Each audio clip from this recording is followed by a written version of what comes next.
Senhor Ministro de Estado e dos Negócios Estrangeiros, Senhora Secretária de Estado dos Assuntos Europeus, Senhor Presidente da Câmara Municipal do Porto, magnífica Reitora da Universidade Católica Portuguesa e Conselheira de Estado, Senhor Comissário Carlos Coelho, queria saudar, se me permitem, todos aqueles que aqui representam o corpo de colaboradores que, nesta circunstância e ao longo destes 40 anos, participaram de forma ativa na afirmação de Portugal no contexto da União Europeia e não podendo mencionar todos e olhando para aqueles que prestaram serviço nas instituições europeias, para aqueles que foram funcionários, são funcionários das instituições, para aqueles que serviram no Parlamento Europeu, para aqueles que serviram na Comissão Europeia, permitam-me que saúde todos nas pessoas dos nossos anteriores comissários Elisa Ferreira e Carlos Moedas. Quero também saudar de uma forma muito calorosa toda a comunidade académica, particularmente nesta que é a casa que eu também frequentei, já agora partilhando essa experiência, precisamente com o Ministro de Estado e dos Negócios Estrangeiros e com o Sr. Presidente da Câmara Municipal do Porto. É de facto um gosto grande poder estar aqui e poder estar aqui com eles neste dia e nesta ocasião em que evocamos os 40 anos da nossa adesão às então comunidades europeias. Esta celebração de 4 décadas de percurso, já aqui foi dito, e é verdade, significam uma grande transformação e uma grande evolução. E por isso nós devemos também manifestar o nosso reconhecimento, a nossa gratidão àqueles que anteciparam e projetaram este processo, à geração que teve a visão de reaproximar Portugal da Europa, ao sentido histórico e à coragem que tiveram, muitas vezes, para também debelar resistências e inquietações que há sempre nos processos de mudança e de transformação, bem o sabemos, a todos os títulos. Porque a escolha europeia também não foi uma escolha unânime. Também não foi uma escolha que teve a adesão inicial de todos. É verdade que ela exigiu convicção, exigiu capacidade política, exigiu determinação para mobilizar o país e para poder antecipar, como veio depois a ocorrer e está a ocorrer, um caminho de modernidade e de prosperidade. Por isso, gostaria que me acompanhassem na homenagem que faço àqueles que foram os pioneiros da nossa integração europeia, àqueles que compreenderam, num momento decisivo do nosso processo de afirmação da nossa democracia, que o futuro de Portugal passava precisamente por estar dentro da construção europeia. E realço, neste sentido estratégico, nesta visão de futuro, nesta perspectiva de alargamento dos nossos horizontes, havendo naturalmente muitos outros, mas destaco 2 personalidades maiores da nossa democracia, Francisco Sá Carneiro e Mário Soares. 2 entusiastas da ideia, 2 protagonistas de todo o procedimento tendente à adesão, depois consumada há 40 anos atrás. E nesse processo da concretização da adesão, também é justo lembrar Hernani Lopes, absolutamente determinante na negociação, precisamente da adesão, e Jaime Gama, central na ação político-diplomática, de afirmação de Portugal à época comum dos 12, um dos 12 Estados-membros das então comunidades europeias. Quero igualmente realçar Aníbal Cavaco Silva, que será justamente homenageado pelo Parlamento Europeu no próximo dia 19 de maio, em Estrasburgo, pelo seu papel na evolução, no avanço da construção europeia e pela sua liderança num período especialmente transformador da vida de Portugal, precisamente no início deste processo de integração. Não tenho dúvidas em dizer isto sem nenhum exagero. Há, efetivamente, um Portugal antes e depois da adesão e há um Portugal antes e depois deste período de governação que foi protagonizado por Cavaco Silva, porque precisamente correspondeu aos primeiros 10 anos de participação de Portugal, no âmbito dos quais o ímpeto de reforma e transformação foi de tal ordem que proporcionou os elementos que ainda há pouco aqui o Comissário Carlos Coelho partilhava. Nestes 40 anos, a própria União Europeia viveu processos profundos de transformação. E ao longo deste período, a política europeia de Portugal teve uma característica. Sempre assente num alargado consenso político. É reconfortante dirigir um governo num país que tem este histórico e num país onde verdadeiramente a população acompanhou sempre o poder político, ou se quiserem ao contrário, o poder político acompanhou o sentimento da população de que esta opção é a opção correta, é a opção que nos garante um efetivo cumprimento do desiderato de salvaguardar os direitos, liberdades e garantias dos cidadãos. É sempre o valor principal no nosso projeto europeu.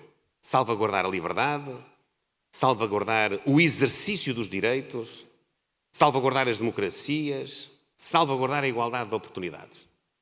E depois, naturalmente, a partir daí, elevar o desenvolvimento económico, a prosperidade, como elemento fundamental para construirmos aqueles que são os instrumentos que potenciam, favorecem e concretizam a justiça social. E esta continuidade e coerência de apoio, de envolvimento político e popular que aconteceu no nosso país relativamente a esta aposta estratégica foi sempre muito importante para nós podermos também ser uma parte ativa de participação ao nível das instituições europeias. E por isso nós temos também estado muitas vezes no núcleo mais relevante dos agentes que protagonizam as transformações a nível europeu e depois também nas próprias transformações. A União Europeia já passou por um projeto muito orientado para a criação de um mercado comum e hoje é verdadeiramente, cada vez mais, uma união política de princípios, de valores e de desenvolvimento económico. A União Europeia, nestes 40 anos, já evoluiu do Ato Único Europeu até ao Tratado de Lisboa, levando mais longe este processo de integração, com mais ambição, com mais exigência e sempre já com um cunho português, com um cunho de participação ativa, com um cunho de envolvimento. Foi também com Portugal que partilhámos a linha da frente de um projeto singular, um projeto de que se fala pouco hoje, mas que foi verdadeiramente transformador à escala europeia, que foi a criação do espaço Schengen, para além da criação da moeda única. Hoje já estamos muito habituados a conviver de forma, eu diria, rotineira, no nosso dia-a-dia com estas duas realidades. mas quem há 40 anos atrás dissesse a um português que íamos ter uma moeda partilhada com mais de 16 países, quem dissesse que íamos ter um espaço de livre circulação em que não precisávamos chegar à fronteira e apresentar a nossa identificação e todas as outras diligências administrativas que era necessário, se calhar na altura dir-se-ia, mas isso é um sonho, isso não vai ser possível. Mas como é que isso pode ser materializado? Não só está materializado, como já faz parte das nossas dinâmicas diárias e como nós já estamos noutros desafios, noutros objetivos que já aqui também foram mencionados, para termos um espaço político, cívico, mais próspero, também mais autónomo do ponto de vista estratégico. E, portanto, nós fomos, efetivamente, em Portugal, sempre contribuintes ativos para o avanço do projeto europeu, assumindo as nossas responsabilidades, assumindo os nossos compromissos, e isso muitas vezes é dado como um exemplo, porque embora Portugal não seja, ao contrário daquilo que muitos dizem, um país pequeno no âmbito da União Europeia, nós somos um país médio. Somos um país que está, digamos, num espaço de representatividade do ponto de vista populacional que é na média da União Europeia. Mas não é só isso que conta. Conta também aquilo que verdadeiramente são as nossas capacidades de influenciar, de determinar, no bom sentido do termo, as opções. Isso, felizmente, tem sido uma das marcas da nossa participação. De tal maneira que não podemos deixar de o evocar aqui. Tivemos, já também aqui foi lembrado, um presidente da Comissão Europeia que exerceu as funções por 10 anos. Reparem bem, nós estamos há 40 anos na União Europeia e nestes 40 anos já exercemos a presidência do órgão executivo, a Comissão, durante 10 anos. E neste momento exercemos, através de um português também, no primeiro caso, José Manuel Durão Barroso, agora no segundo caso, António Costa, a presidência do Conselho Europeu. Nós somos 27 Estados-membros agora.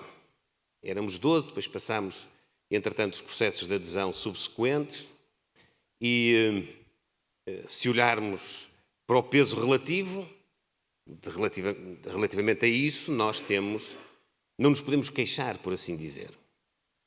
Mas isto é reflexo de quê? É reflexo do nosso envolvimento, da nossa profunda sintonia entre aquilo que é um projeto global e aquilo que é o sentimento que nós temos na nossa população e também na nossa comunidade política.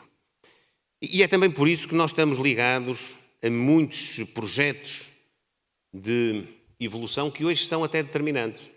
Por exemplo, foi com Portugal que a Europa conquistou uma relação privilegiada com a África, com o Brasil. Nós também não temos uma verdadeira noção disso muitas vezes quando falamos das questões da União Europeia em Portugal, mas a ligação que hoje há entre a União Europeia, a América Latina e o Brasil em particular, entre a União Europeia e os países africanos, tem muito a ver com o impulso de Portugal. Não fora muitas vezes o impulso de Portugal, a Europa estaria virada para outras geografias. Ora, isto é importante não só pela relação que estes espaços têm connosco, mas porque hoje está mais do que comprovado, e também podíamos falar noutros. Podíamos falar mesmo, por exemplo, na Índia, podíamos falar mesmo no Oriente, onde temos estado na linha da frente do aprofundamento das relações diplomáticas, das relações políticas e também das relações comerciais, que hoje são fundamentais à prossecução da autonomia estratégica da Europa. A Europa será tanto mais forte do ponto de vista social e económico, quanto maior diversidade de parceiros conseguir ter com fiabilidade, com confiabilidade no panorama internacional. E essa opção que existe hoje na Europa, que a Europa está hoje, felizmente e bem a trilhar, existe muito pela participação que, ao longo dos anos, a representação portuguesa teve na condução, formação e implementação de estratégias de desenvolvimento. Como também foi muito, e é muito pela intervenção portuguesa, que se valorizam regiões, muitas vezes designadas como regiões ultraperiféricas, mas que são absolutamente determinantes no contexto geopolítico para a colocação da Europa como um espaço relevante com capacidade de influência a nível internacional.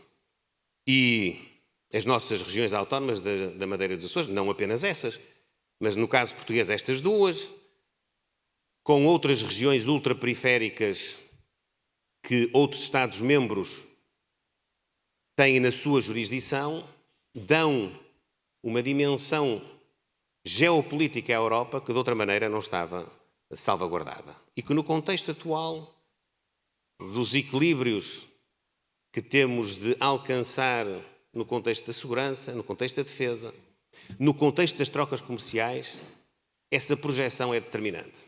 Por isso, aliás, eu aproveito para dizer que quando nós mencionamos esta dimensão, está ali o Sr. Vice-Presidente do Governo Regional dos Açores, quando nós mencionamos esta projeção, a dimensão desta projeção, nós não estamos a falar apenas de Portugal.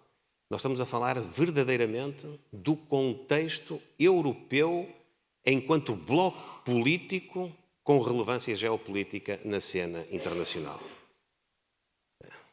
Hoje, mais do que nunca, grande parte, não é só da nossa segurança, é da nossa segurança e da nossa competitividade económica, joga-se com a conectividade que passa precisamente por estas regiões, joga-se com a navegabilidade de linhas de mobilidade, nomeadamente comercial, que são imprescindíveis para podermos ter maior previsibilidade e maior retorno das nossas atividades económicas.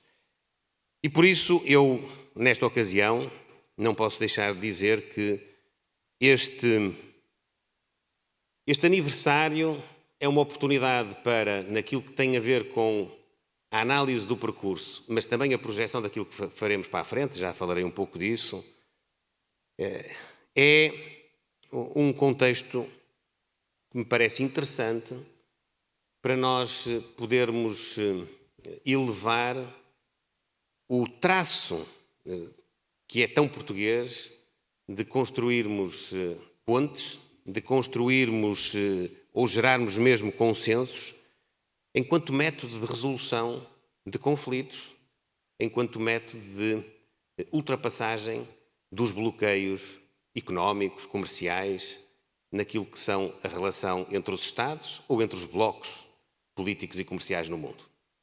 Nós que temos quase 9 séculos de história, alicerçada precisamente nesta vocação universal de contacto com o mundo, com todo o mundo, de estabelecimento de pontes, de diálogo, de interação, de equilíbrio, de convergência, às vezes de tensão, mas tensão com vista a alcançar soluções, nós temos uma grande responsabilidade.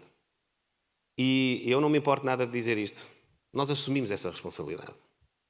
Assumimos essa responsabilidade nas nossas relações bilaterais com os Estados com quem nos encontramos e assumimos essas responsabilidades no contexto das organizações internacionais de que fazemos parte, à cabeça das quais está a União Europeia.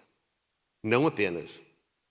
Já agora também faltam poucas semanas para sabermos se iremos ter um assento no Conselho de Segurança das Nações Unidas no biênio 2027-2028, e é precisamente também com este espírito de um país, de uma nação habituada a gerir os interesses, às vezes contraditórios, ou pelo menos conflituantes, entre geografias e entre Estados. É isso que nós podemos aportar também a um órgão que, infelizmente, não tem sido protagonista dos processos de aproximação, pelo contrário. Era apenas aqui um à parte para relembrar à nossa diplomacia que ainda temos 3 semanas de campanha para poder levar de vencida esta contenda que temos pela frente com os nossos companheiros de jornada, que no caso também são membros da União Europeia, a Alemanha e a Áustria. E foi também este espírito que, de resto, esteve presente enquanto tivemos a prerrogativa de presidir ao Conselho da União Europeia, desde a primeira vez, em 1992, até à última, em 2021. Foi precisamente no âmbito da primeira presidência, já agora, em 1992, que se assinou aqui no Porto o acordo que criou o Espaço Económico Europeu. Foi em 2000 que se acolheu a primeira cimeira da União Europeia com a África, mais uma vez com o impulso português. Foi em 2007 que aproximámos a Europa do Brasil com a primeira grande cimeira entre os dois atores, estes dois atores fundamentais nas margens do Atlântico. E foi em 2021 também que tivemos a ocasião de impulsionar o regresso ao futuro da Europa face ao impacto da pandemia. É, portanto, isto o legado que eu não posso deixar de partilhar com todos, em particular com a comunidade académica que aqui se encontra. Mas hoje, não querendo invadir o espaço de reflexão que os convidados terão nas suas análises nos painéis que se seguem, hoje não era possível fazermos esta evocação sem olhar para os tempos de incerteza, de instabilidade, que nos têm consumido tanta atenção política, atenção mediática, tempos onde infelizmente vimos mais uma vez comprovado que a paz não é um dado adquirido e nós hoje temos guerra na Europa. Isso também apela ao espírito fundador da Europa e à necessidade de nós cuidarmos, como já aqui foi dito, da União Europeia, porque a União Europeia é também um projeto de paz. É uma dimensão fundadora da União Europeia, à qual temos de voltar sempre, e hoje mais do que nunca. Mas seja com o regresso, infelizmente, da guerra à Europa, seja com os conflitos que se têm agravado no Médio Oriente, seja com a erosão do respeito por muitos princípios fundamentais da ordem internacional, nós hoje temos, de facto, uma situação de grande imprevisibilidade e de grande instabilidade. E é por isso que, nestes 40 anos, nós estamos aqui num ponto de viragem também. Um ponto onde podemos olhar para aquilo que já fizemos, mas num ponto onde temos de olhar para aquilo que temos de fazer. Para aquilo que teremos de construir agora que temos esta responsabilidade e que temos de legar àqueles que aqui estarão a seguir a nós. Nós não podemos olhar para estes 40 anos e contemplar esses 40 anos e achar que agora é só deixar andar. Pelo contrário, nós temos de nos inspirar nesses 40 anos para fazer mais ainda do que aquilo que já foi feito. E é com esse espírito que hoje somos uma voz ativa na Europa e queremos uma Europa que, de facto, possa ser, como também já foi aqui hoje recordado, mais competitiva e ser mais coesa, com mais estabilidade política e com mais estabilidade financeira. E a esse propósito, com aquilo que temos alcançado em Portugal, nós também podemos, mais uma vez, ser motores desse processo à escala europeia. Portugal, tenho dito nos últimos dias, a vários propósitos, Portugal tem uma respeitabilidade muito grande na comunidade internacional e na comunidade europeia em particular. E tem porquê? Tem porque Portugal fez uma recuperação absolutamente extraordinária da crise financeira aguda que vivemos há 15, 20 anos atrás. Hoje somos exemplares do ponto de vista económico e financeiro, não deixando de estar ao lado dos movimentos mais dinâmicos para a captação de investimentos, para a dinamização do mercado de trabalho, para o aprofundamento do conhecimento científico, da aposta na inovação, para estarmos na vanguarda da tecnologia, para termos a tal Europa mais competitiva e mais autónoma, que por isso também pode dar mais segurança aos seus cidadãos. E hoje nós temos de aproveitar também essa responsabilidade de podermos ser consequentes com aquilo que dizemos. Nós não dizemos só porque é um princípio que se pode enunciar. Nós temos resultados para poder mostrar que os princípios que defendemos têm consequências e que as consequências são boas para as pessoas. Nós não vivemos para ter contas públicas positivas, mas vivemos para ter mais crescimento económico. E ter contas públicas positivas proporciona a base para termos uma economia mais saudável, mais dinâmica, com maior capacidade de financiamento, com maior capacidade de poder levar o seu conhecimento científico mais longe, a sua investigação mais longe, e para poder traduzir isso depois em mais oportunidades para as pessoas. Pagamento de melhores salários, melhores projetos de vida, um Estado social mais eficiente. E é isso que hoje temos de fazer à escala europeia. Temos de garantir, perante um processo de decisão que é complexo, que é difícil. Se hoje, em cada Estado-membro da União Europeia, é difícil decidir coisas a 2 ou a 3, seja nos governos, onde há coligações, seja nos parlamentos, imaginem o que é decidir a 27. Imaginem o que é decidir uma estratégia, decidir uma opção numa coligação a 27. É de facto muito complexo. Mas nós temos de o fazer. E temos de ser cada vez mais abertos a processos de decisão mais expeditos e mais rápidos. Esse é um fator que prejudica muito a Europa. A Europa é demasiado lenta a decidir e é demasiado lenta a implementar aquilo que decide. São dois problemas. Demora-se muito tempo a decidir, problema 1. E depois demora-se muito tempo a implementar aquilo que já está decidido, problema 2. E às vezes o problema 2 ainda é pior que o 1. Eu não posso deixar de partilhar, neste mês de maio, hoje é dia 12, estamos há 12 dias com o início da vigência do acordo entre a União Europeia e o Mercosul. Ainda é um início de vigência provisório. Ainda estamos dependentes de procedimentos, enfim, de reclamação, vamos chamar-lhe assim. Este acordo demorou 25 anos a negociar. 25 anos para lograrmos ter regras de reciprocidade nas trocas comerciais entre Europa e a América Latina. Na constituição de uma comunidade de consumidores superior a 700 milhões de pessoas. Com a reciprocidade das regras, tendo uma concorrência mais leal e maior possibilidade de interação entre os respectivos mercados.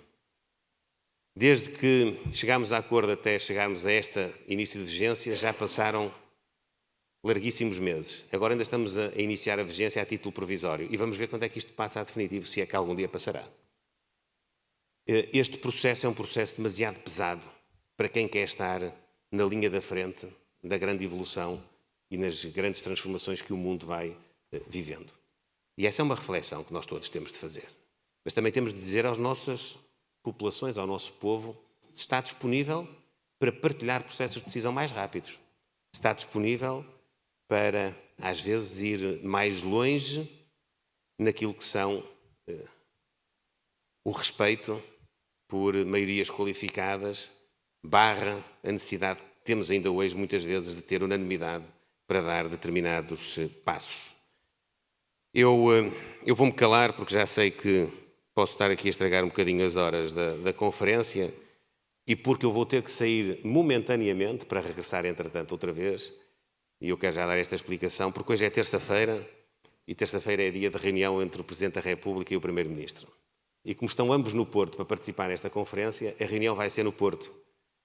E vai ser no espaço que vai mediar entre a minha intervenção e a intervenção do Sr. Presidente. Portanto, eu peço-vos desculpa, não vou estar em todo o programa, mas vou sair para estar com Sua Excelência, o Sr. Presidente da República, e regressarei para o resto dos trabalhos. E, portanto, queria apenas concluir dizendo-vos que neste projeto que temos hoje diante de nós, de termos uma Europa mais coesa, mais competitiva, capaz de continuar a ser, como é, o espaço onde o Estado Social no mundo é mais profundo.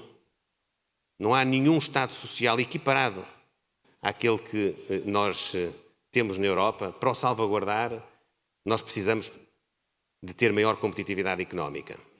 Precisamos de o sustentar. Para o sustentar de forma competitiva, precisamos de ser mais autónomos em fatores-chave como a energia, em fatores-chave como maior simplificação, ou dito de outra maneira, menos regulamentação. Temos que ser mais ágeis todos a decidir, temos que ser mais ágeis na relação entre a administração, o cidadão e a empresa, o empreendedor. Temos de ser mais autónomos do ponto de vista da segurança e da defesa. Isso é um ativo para a vida de todos nós, para garantirmos os nossos direitos, para garantirmos a nossa liberdade e também para garantirmos o progresso económico. Vejam, isto é preciso também dizer aos europeus, aos portugueses e aos europeus, a todos. Vejam a situação de vulnerabilidade que nós muitas vezes anunciamos para a Europa e vejam que ela, às tantas, dimana em tantas ocasiões da incapacidade de nós sermos autónomos a assegurar as condições de defesa do nosso território. Quando nós, na Europa, hoje estamos a investir mais nesta área, é bom que se diga, não é para participarmos nas guerras, não é para andarmos aos tiros uns com os outros, é para sermos suficientemente autónomos para não estarmos nas mãos de ninguém do ponto de vista do crescimento da nossa economia e da salvaguarda dos direitos das pessoas. É um ativo económico e é um ativo de segurança. Não vou agora dissertar sobre isto, é um bom tema para depois desenvolverem durante a conferência. E uma última palavra que quero aqui deixar é relativamente ao financiamento. Foi aqui recordado há pouco, tivemos nestes 40 anos a possibilidade de desenvolver muito o nosso país ao nível das infraestruturas, ao nível da aproximação da base para podermos integrar um mercado que é único e um mercado que é comum. Mas ainda não estamos acima da média daquilo que é a riqueza per capita da União Europeia. É onde temos de chegar. A ambição de Portugal, a nossa ambição e a minha ambição é que Portugal seja um contribuinte líquido da União Europeia. Já não falta muito. Só para terem uma dimensão, às vezes é preciso dar alguns números para termos essa dimensão, Portugal hoje já contribui para a União Europeia, para o orçamento da União Europeia, com cerca de 2.500 milhões de euros por ano. Já não anda muito longe daquilo que Portugal recebe por ano de fundos europeus. A probabilidade deste montante subir e subir de uma forma muito expressiva no próximo quadro financeiro plurianual é elevada. É elevada por boas razões. É elevada porque nós somos um país mais desenvolvido e porque, indexado a esse desenvolvimento, está também uma maior comparticipação. E nós não devemos ter medo disso. O que nós devemos é preparar-nos para duas coisas. Uma é para sermos defensores implacáveis do princípio da coesão enquanto esteio da solidariedade e da competitividade europeia. Se não houver oportunidades para aqueles que têm mais dificuldade em acompanhar aqueles que têm mais desenvolvimento, o espaço comum todo vai ficar mais enfraquecido. E ficando mais enfraquecido, prejudica aqueles que ficam para trás, mas também prejudica os outros que ficam sem mercado, que ficam sem a capacidade de escoamento dos seus produtos. E, portanto, a competitividade global pressupõe a coesão. E nós vamos ser implacáveis na defesa deste princípio que está nos tratados, na abordagem ao próximo quadro financeiro plurianual.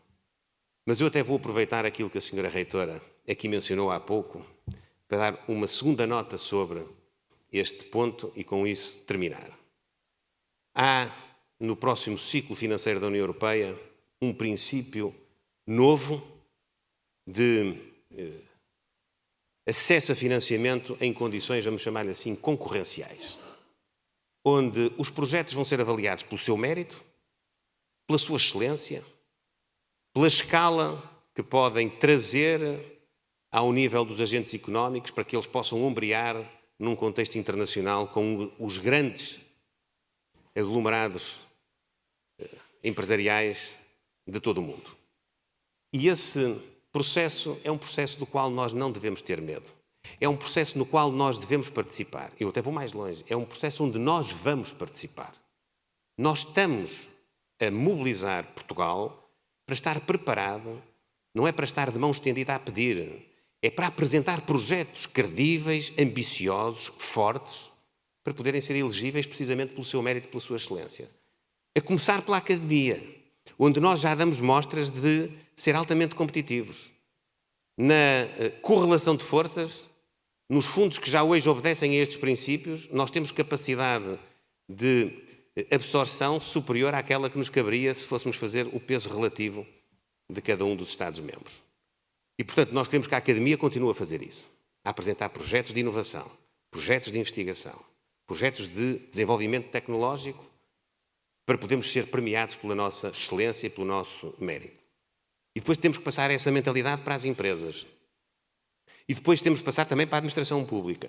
E depois temos de estar disponíveis para participar em consórcios internacionais com outros Estados-membros, com a parceria de instituições públicas e com a parceria de empresas.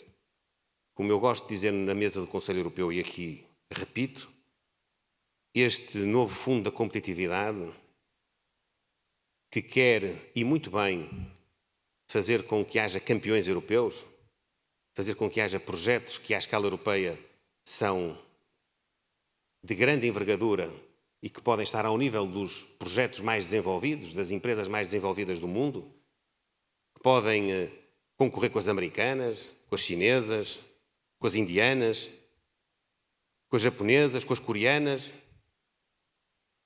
com as brasileiras.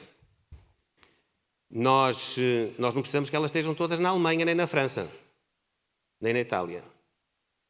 Essas empresas até podem ser alemãs, francesas ou italianas, mas têm de estar distribuídas no território europeu, com as suas operações localizadas nos territórios onde possam ser ainda mais potenciadas. E o território português é um território fértil para acolher esses investimentos. Eu lanço daqui o desafio à Academia Portuguesa e lanço daqui o desafio ao movimento empresarial português. E também já agora à Administração Pública Portuguesa. Estejam os três atentos ao desenvolvimento de projetos nacionais e de associação com outros Estados-membros para sermos protagonistas de processos vencedores à escala da atribuição de financiamento pelo mérito e pela excelência. E esta mentalidade é a mentalidade que nós devemos ter na Europa, como é a mentalidade que a Europa tem de ter no mundo. Não é com portas fechadas, com proteccionismos estéreis que nós vamos desenvolver mais a nossa sociedade e a nossa economia. É com o espírito de competição, evidentemente garantindo que há igualdade de oportunidades, garantindo que ninguém vai ficar prejudicado por não ter os instrumentos necessários. E com isso, eu cumprimento-vos a todos, desejo-vos uma bela conferência e juntar-me-ei mais daqui a pouco com Sua Excelência, Sr. Presidente da República. Obrigado.